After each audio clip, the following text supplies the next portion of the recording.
Everyone knows that sea turtles can live a really long time. It's one of the many facts that the mainstream turtle media loves to circulate. That is, of course, if they survive after hatching in a hole on the beach and emerging fresh and tender to a world full of predators who love the taste of turtle soup. However, assuming they survive to adulthood, sea turtles are well-evolved reptiles who can live over 40 years, with some even living longer than 42 years.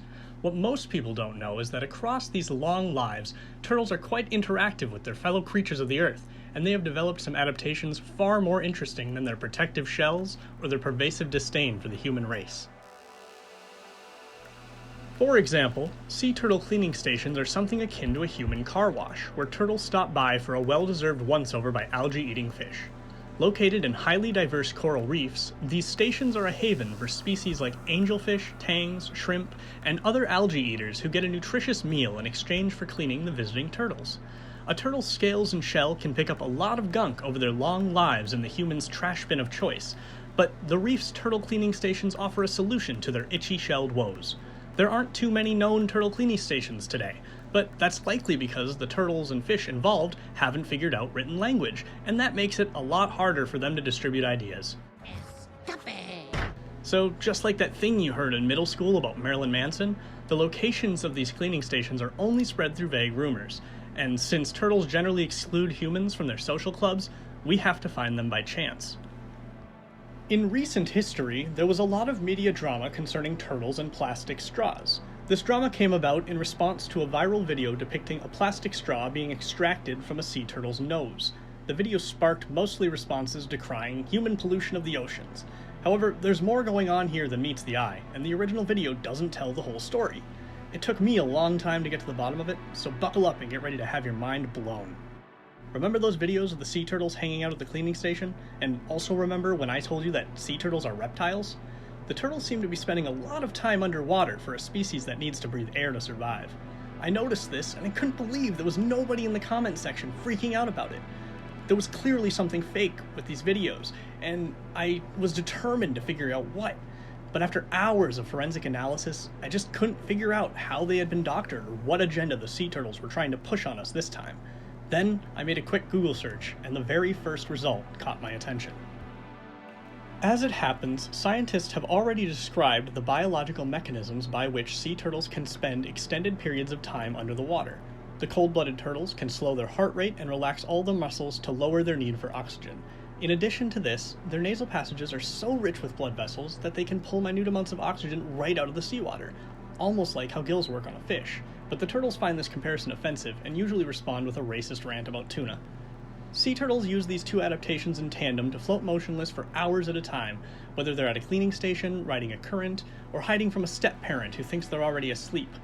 With that, the mystery of the allegedly doctored videos was solved. This was also where I finally understood what was happening in the drinking straw video, but only thanks to my previous research into sea turtle society. So before I reveal what really happened, and why the turtle in the video looks like such a selfish prick, we have to talk about one of my favorite parts of sea turtle culture, the fashion industry. As turtle cleaning stations increased in popularity and clean shells became the norm, some turtles started to become self-conscious about their appearance. Soon, many felt that even a clean shell didn't look good enough for certain events. Turtle models float motionlessly, allowing turtle tailors to design and fit turtle clothing around their turtly forms. And it wasn't long before every turtle who was any turtle had at least a turtle tie and one pair of turtle slacks in their closet.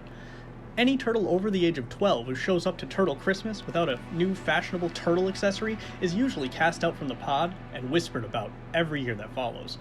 Despite its cutthroat nature, the turtle fashion industry is very body positive, and as a result, all turtle clothing is manufactured in just one size.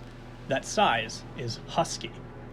The turtle fashion industry creates a lot of income for those involved, and with that money comes a self-destructive culture of hedonist excess. So the turtle fashion industry is one place where we see turtles acting much like humans. But why does this matter? Well, it turns out the turtle in the drinking straw video is one of the sea's wealthiest fashion designers, and the straw didn't end up in his nose by accident. The sea turtle, like most of the fashion industry, is addicted to cocaine. You heard that right, cocaine.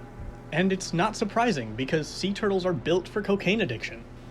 A sea turtle's nasal passages are tailor-made for efficiently abusing booger sugar, and the ability to slow their own heart rate at will sure as heck comes in handy when they've done a bit too much. This might come as a shell shock, but the more you think about it, the more it all falls into place. Ask anyone what they know about turtles, and what do they always say first? Turtles are slow. Slowness is the ultimate virtue for a turtle. They arrogantly shove their slowness in our faces through the media, and many openly mock us for moving unreasonably fast in our daily lives. Why are they so defensive of their slow nature? Obviously, it's because inside they're guilty for going too fast at their wild cocaine and jellyfish parties. It's classic projection and nothing else, so don't feel bad when turtles make fun of you. They're just high, and you're perfect just the way you are. This turtle, on the other hand, is an addict. The misinformation spread with the video can't be overlooked and must be recognized as anti-human propaganda, a deliberate misdirection from the epidemic of cocaine addiction in the sea turtle population. Human beings have always been the scapegoat that sea turtles use to distract from their own political weaknesses and inability to maintain a working healthcare system. This case is no surprise, but the lengths to which they'll go to discredit the human race are both admirable and terrifying. Now that's wild! This video probably brought up a lot of new questions in your head about sea turtles, right? You're probably feeling pretty insecure right now with how little you know about sea turtles. That's okay. You weren't born to be an expert on sea turtles. You were born to be an expert on Naruto fanfiction, and you're doing a great job.